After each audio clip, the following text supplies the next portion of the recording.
Hello and welcome back. It's been a while since I did a video. I am making a new project, which is a mantle clock. As you can see, I think it's out of 4mm plywood. Just take a while. It gives you a chance to go and make a cup of tea. Yeah, these templates what I've got, I've designed them myself. They're pretty universal. I've got like what they call a blank, which is just the base with the clock face on, and then you can add different motifs and things as you like.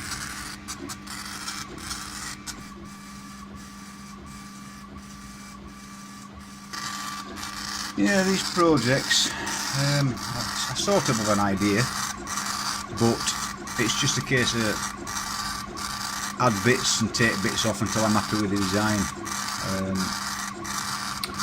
For instance, once I've got the design I require, I'll go back into the blank and remove this symbol, or should I say, add something else into the space up here. Photograph or something, and then once I've got that in the right position, I delete that and save it as the same project but with a different name on it. There's also a space down here to put something. I like to try and put something behind this clock face if I can. Camping, caravanning and cottages. I think I'm going to put the phone number in that bottom space of the campsite. This obviously is in England.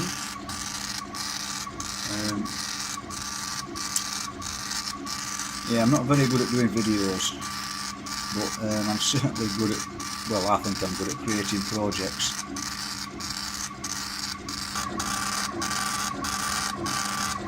Getting close to finishing this logo. Yeah, setting wise. I've got the speed on the raster at 130, and I have the milliamps, which is, well, it's hard to say the milliamps because it's controlled by the software actually, but I roughly know with the sound it makes that it's going to engrave it deep enough. I mean, if you look at my settings, they probably do, it looks like it's only when you focus. Come on, you silly phone. Try that.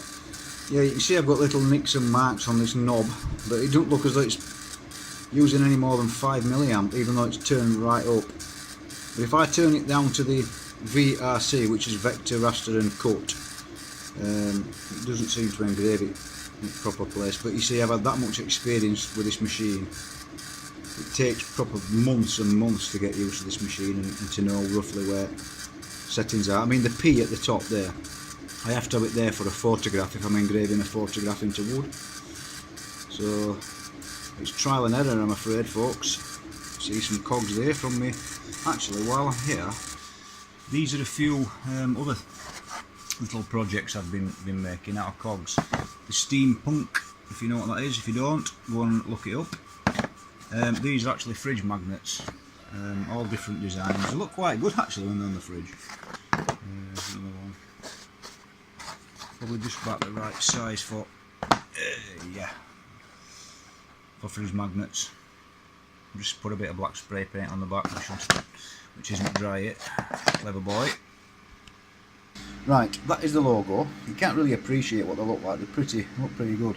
I always wax the wood or stain the wood first before I put it in the machine. Otherwise, when you wax it after, you find that the wax and it all goes into the lettering, and it gets a bit gungy inside lettering. It's best to do it before. You have to excuse this, I'm just using my phone, obviously, to, right, that's what I'm looking for, the phone number. Right, so what I shall do now is, where's it gone? Have I closed that down?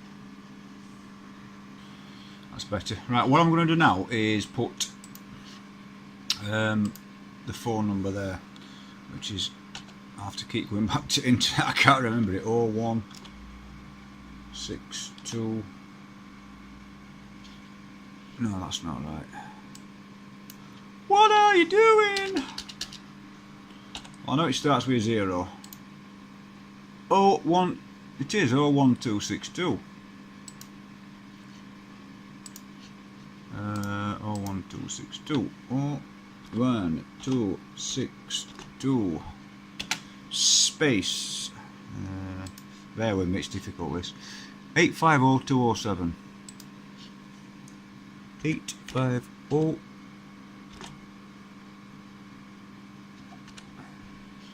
I shall check that before I cut it. 850200. So what I've done here is obviously change the font and the size. I think that's fine. So now what I'll do is delete that, because I'm only making one of these. It's not, they're not wanting in bulk. I shall save over top of, I'll save it as range 2. And then I shall go into my K40 Whisperer. This is the worst bit, loading the file into the software. It's a pain, it takes ages. And there it shall appear, as if by magic, about 5 minutes later. And there she goes. I'm not going to sit watching this going through all the way through this, but it doesn't make some strange noises when you get the power up. Now I've not changed anything from that to that. Look at the power. How immature. Not picking up very good on camera, on photograph. No, start again.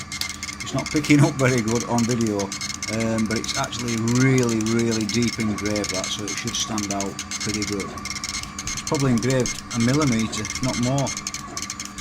Because it's for obviously a holiday place, what do camping, caravanning and cottages. I need to get some sort of SVG file and put a photograph of some tents or whatever in that corner up there.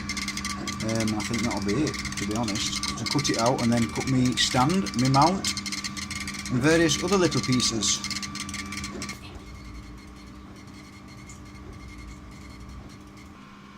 This is part 2 or part 3 or part 4 or whatever it is. Just deleted the phone number and put some happy campers on.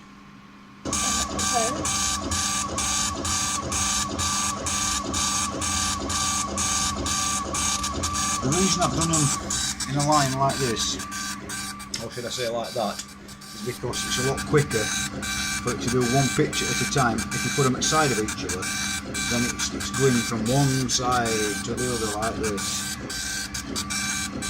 So if you do one, it'll do one picture, then it'll move to tent, and it'll move to caravan, which is a lot quicker than if they're all interwoven, if that makes sense.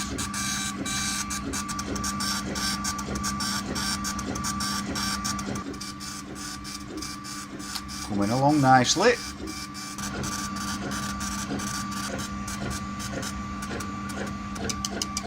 And on to the next picture.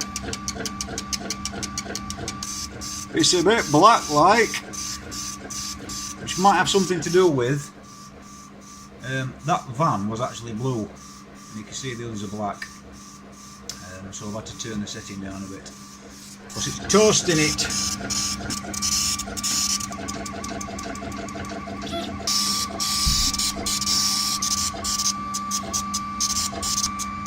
This is taking a damn long time.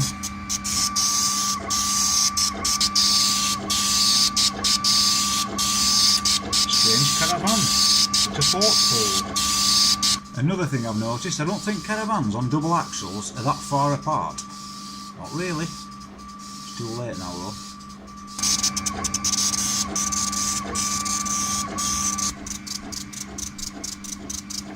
And now for something for the centre. I'm going to rush through it because it's getting a bit boring. Just delete all these images here. I've gone with something simple.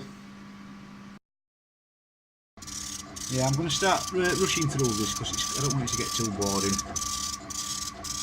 Next what we're going to do is cut it out. Now it's 4mm ply, so I think it takes 3 or 4 passes. So we shall see. Not forgetting to put the air pump on. Mine is here. It's a self-contained. It's quite big actually for this. Self-contained air pump, but you do need that on, otherwise it will catch fire.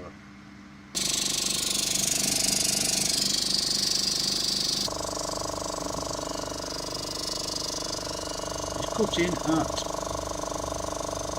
6 milliamp, 7 milliamp. Good phone this Huawei. Yeah, really focused. You don't like that display, it's perfect there. Oh, there you go, 6. On my knob, so to speak, you can see the little mark, it's just over the C, which is from me cut. And I put corners, beveled corners on, to give it a nice bevelly effect.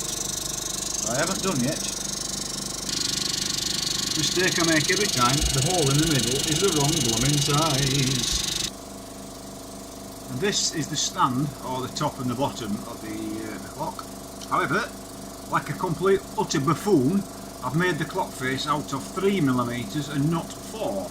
So I've just had to adjust the thickness of that black line. It's going to be a slot where it slots in. What a tit.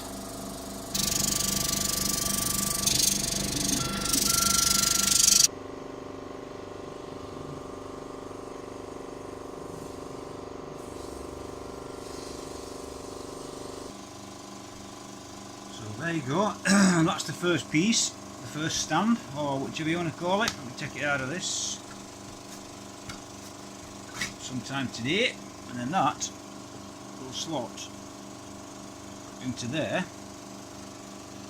and you glue that in, and some reinforcement pieces on the back, which I haven't done yet. That is just resting at the minute. I ain't glued that yet. 2 pieces coming along nicely. What I've done up back is just put a little reinforcing strip just along the bottom here, bit of wax, and I've put one up on top and one close to edge. Now that enables you to be able to hang it on the wall, and it does work rather good. So yeah, it's just got the clock face to put on that, or should I say the clock hands, a mechanism. There you go, all finished. Thank you for watching.